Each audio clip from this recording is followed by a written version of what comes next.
दोस्तों, स्वागत है आपका आपके यूट्यूब चैनल कुमार पाठशाला में।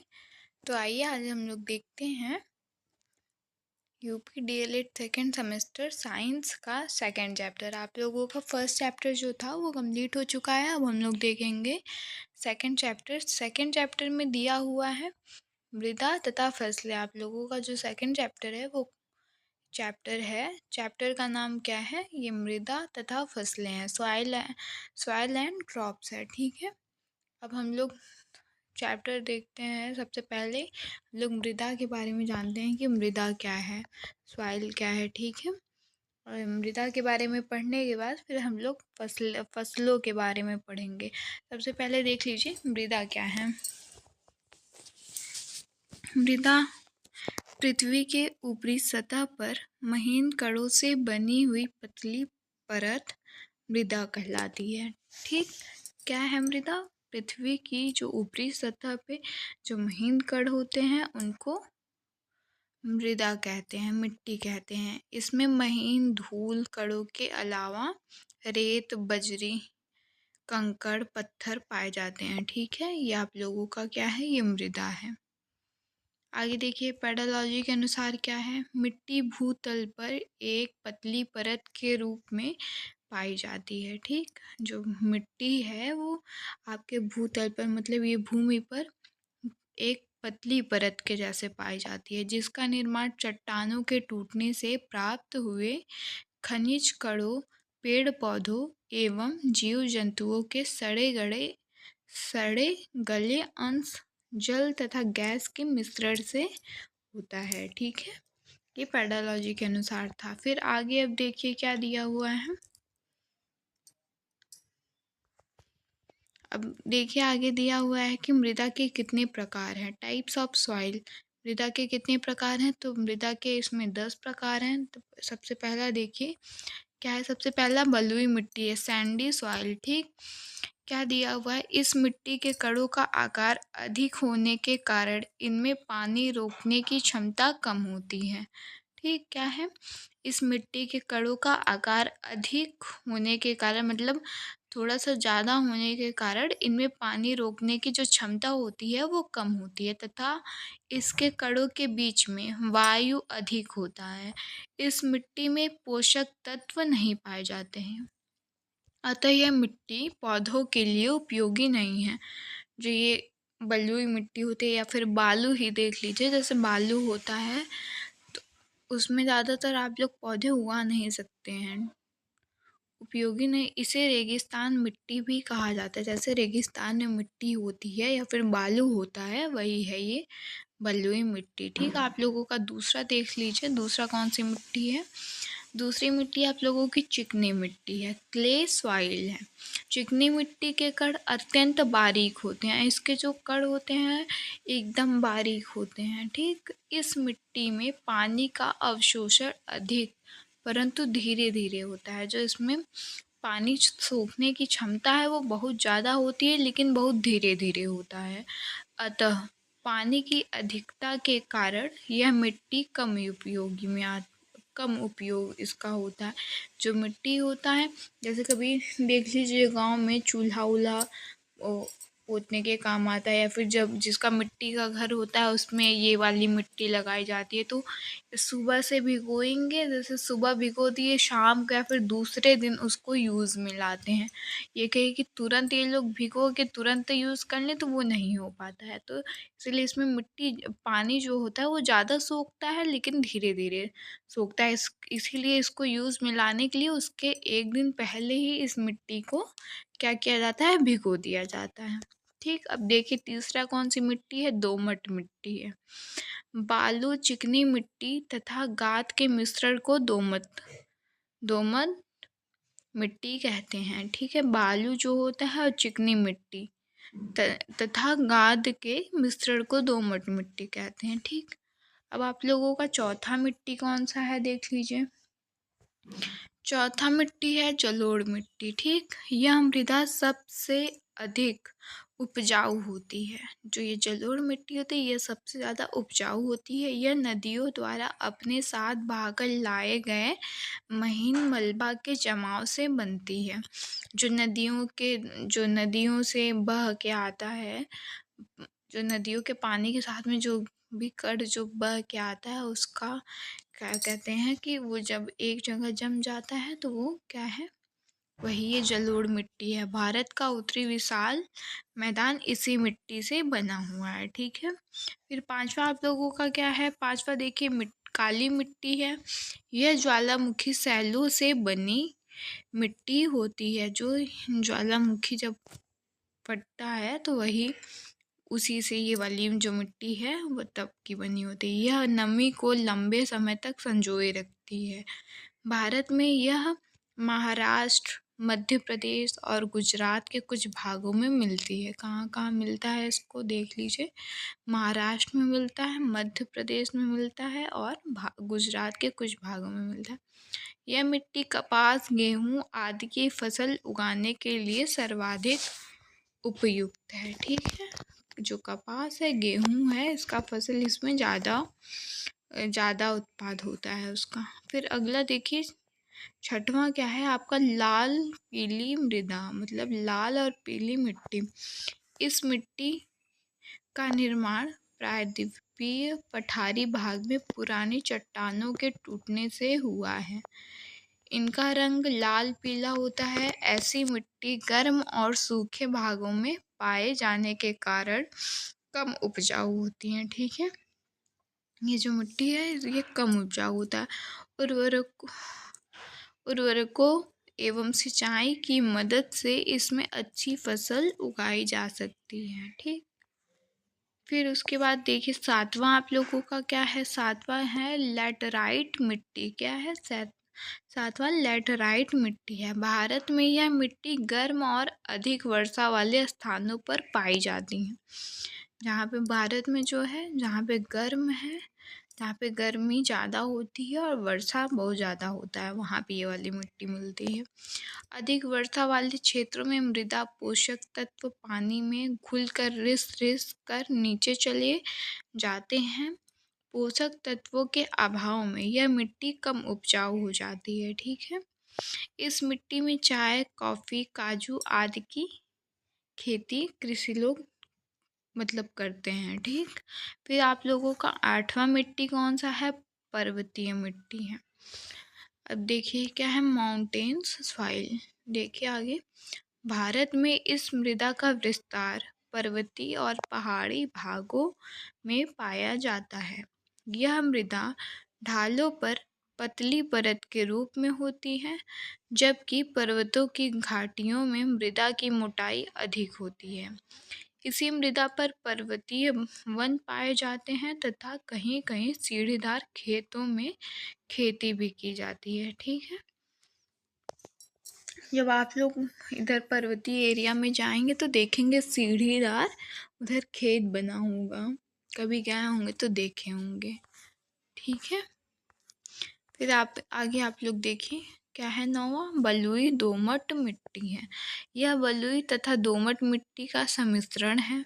दोनों मतलब दोनों का मिश्रण है। इसमें रेत की मात्रा 60% से 80% तक होती है तथा शेष चिकनी मिट्टी होती है। और आलू और मूंगफली की जो उपज है उसके लिए यह मिट्टी क्या है, बहुत ज़्यादा उपयुक्त है। मतलब जो आलू और मूंगफली की खेती होती है वो इस मिट्टी में ज़्यादा होता है।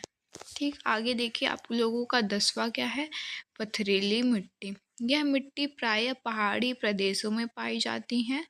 इस मिट्टी में चिकनी मिट्टी के साथ कंकड़ पत्थर भी मिले रहते हैं। इसका धरातल भी समतल नहीं होता। यह कृषि के लिए अयोग्य है। इस मिट्टी का उपयोग चारागाह बनाने तथा जंगली लकड़ी के लिए किया जा सकता है। ठीक है। ये आप लोगों का क्या हुआ, पहले आप लोग मृदा जान लिए, मृदा क्या है।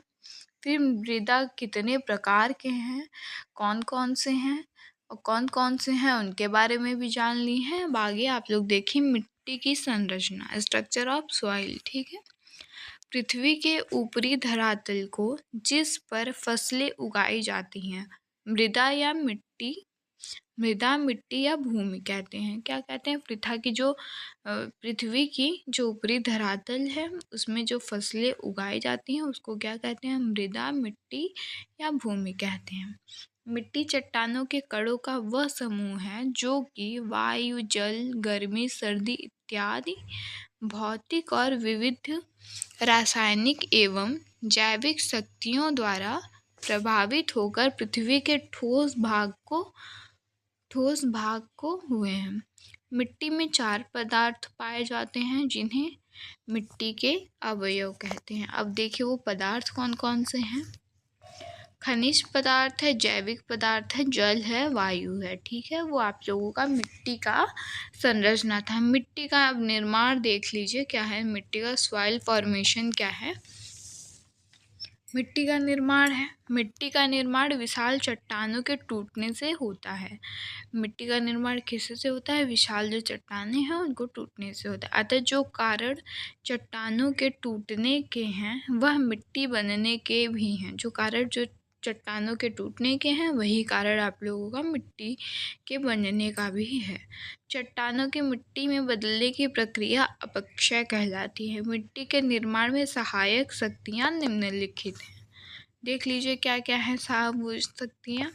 सबसे पहला तो आप लोगों का पानी है, वाटर। पानी में किसी चीज़ को काट कर बाहर ले जाने की शक्ति पाई जाती है।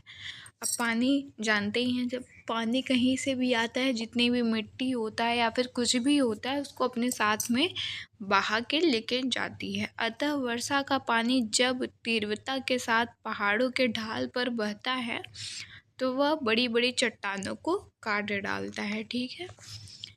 ये मिट्टी का निर्माण बता रहे हैं, मिट्टी का निर्माण कैसे होता है। ठीक है। अब देखिए दूसरा वायु है, एयर। जल के समान वायु में भी चट्टानों को काटने और कटे हुए कणों को स्थानांतरित करने का गुण पाया जाता है। तेज वायु चट्टानों में, जब तेज वायु मतलब जब तेज हवा चलता है तो जब मिट्टी उड़ती है और जहाँ पे ज़्यादा मिट्टी इकट्ठा होती है वहाँ पे वो मिट्टियाँ जाके बैठ जाती हैं। तो क्या है, जैसे जल अपने साथ पानी को मिट्टियों को बहा के लेके जाता है, वैसे वायु भी है जो वो मिट्टी को अपने साथ उड़ा के लेके जाता है। ठीक है।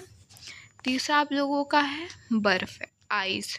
बर्फ़ जब पहाड़ों की चोटी से खिसकना प्रारंभ करती है तो यह बर्फ़ की नदी जो हिम नदी कहलाती है, चट्टानों को रौदती और पिसती हुई मंद गति से इस प्रकार आगे बढ़ती है कि चट्टानें घिस पिट जाती हैं। जो घिस घिस के फिर चट्टानें जो होता है छोटे छोटे कणों में होता है, फिर वही बह के आता है। ठीक है। ताप का प्रभाव है, इफेक्ट ऑफ टेम्परेचर। गर्मी पाकर सभी चीज़ें बढ़ती और ठंड पाकर सिकुड़ जाती हैं। विभिन्न ऋतुओं में ताप के उतार चढ़ाव के कारण चट्टानें भी बढ़ती और सिकुड़ती रहती हैं। इस प्रकार बार बार बढ़ने और सिकुड़ने से चट्टानें कमज़ोर हो जाती है। जब चट्टान कमज़ोर हो जाएगा तो वो टूटने लगेगा। ठीक है। फिर पांचवा है आप लोगों का पाला या तुषार।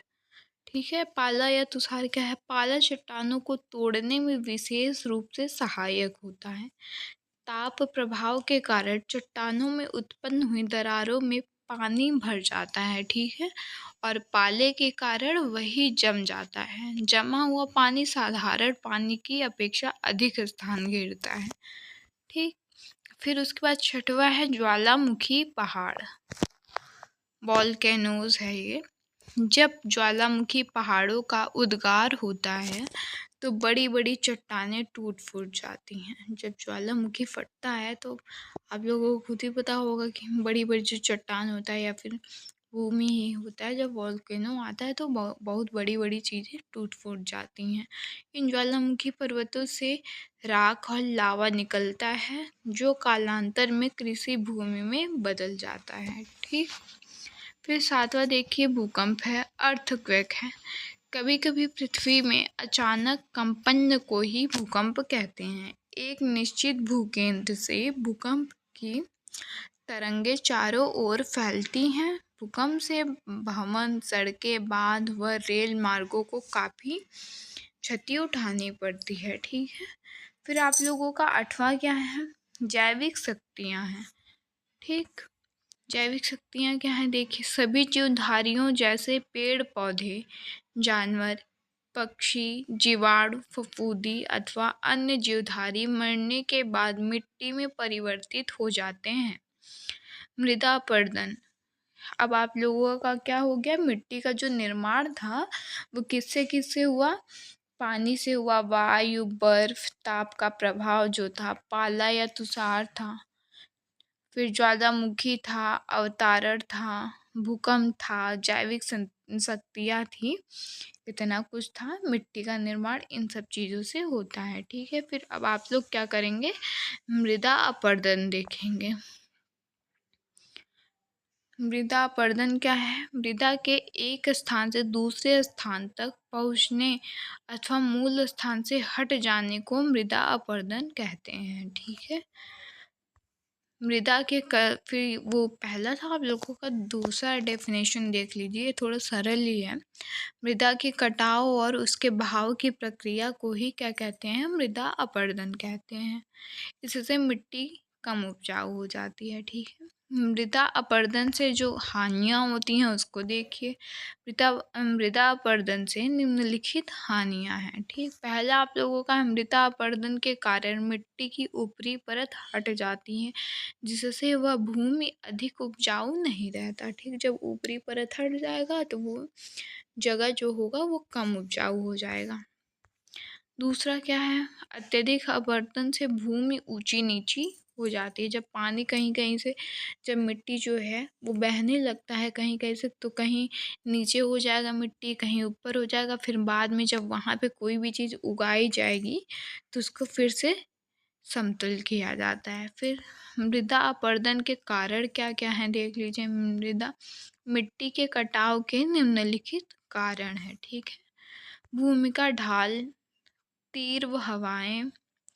भूमि का ढाल, जो ढाल होता है, भूमि के ढाल की वजह से ये मिट्टी का कटाव होता है। वर्षा की अधिकता, जब पानी बहुत ज़्यादा बारिश होगा तो मिट्टी को अपने साथ बहा ले जाएगा काट के। जो तीव्र हवाएं, जब बहुत ज़्यादा तेज हवा चलती है तो मिट्टी को उड़ाती बहुत ज़्यादा है। जब हवा चलने लगता है तो वही मिट्टी जब उड़ने लगती है, वो चीज़ें हैं।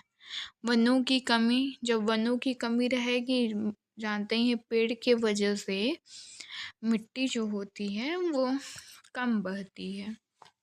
फिर 5वां, मिट्टी का प्रकार। मिट्टी कौन से प्रकार की है उस हिसाब से मिट्टी का कटाव होता है।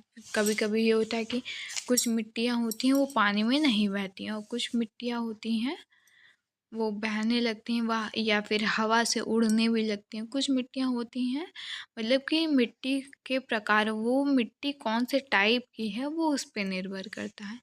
तापमान में परिवर्तन, पशुओं के चरने से, हवा से कटाव, नदियों की बाढ़ से कटाव। ठीक है। ये आप लोगों के मिट्टी के कटाव के कारण है। मिट्टी मतलब कि कैसे मिट्टी अपरदन के कारण है, किस किस चीज़ से मिट्टी अपरदन होता है। ठीक है। अब मृदा संरक्षण देखिए। मिट्टी को कैसे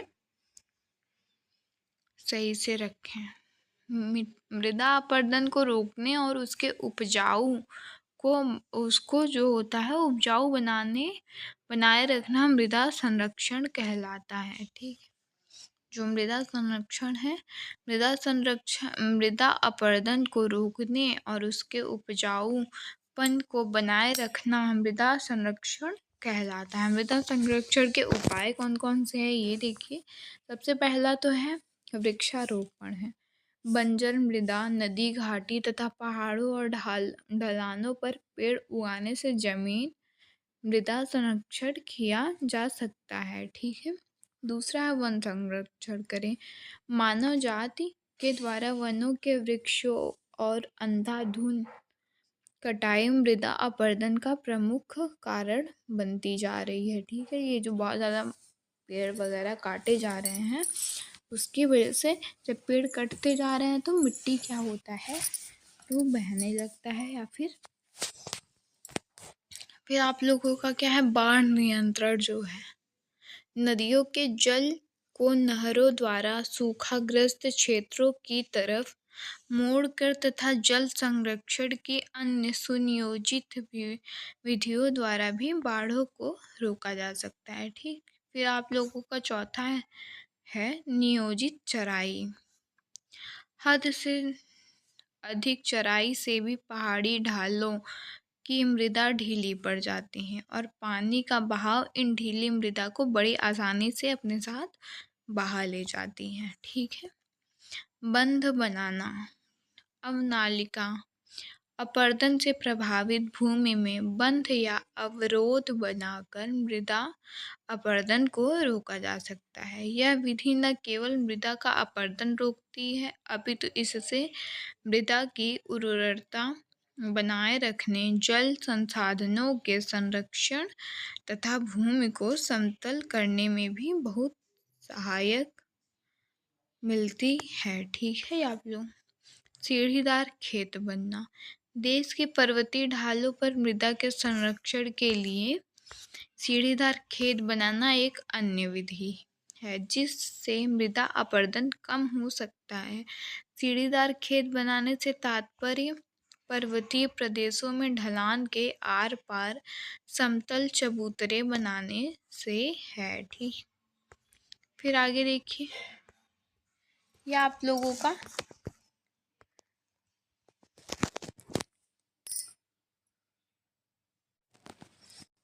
लोगों का था मृदा के बारे में आप लोगों ने पढ़ लिया है। अब इसके अगली क्लास में हम लोग देखेंगे फसल के बारे में। ठीक है। ये आप लोगों का सेकंड चैप्टर था। सेकंड चैप्टर का मृदा था। मृदा में आप लोग क्या क्या पढ़ लिए, मृदा देख लिए, मृदा किसको कहते हैं। ठीक। मृदा के प्रकार कौन कौन से हैं वो देख लिए।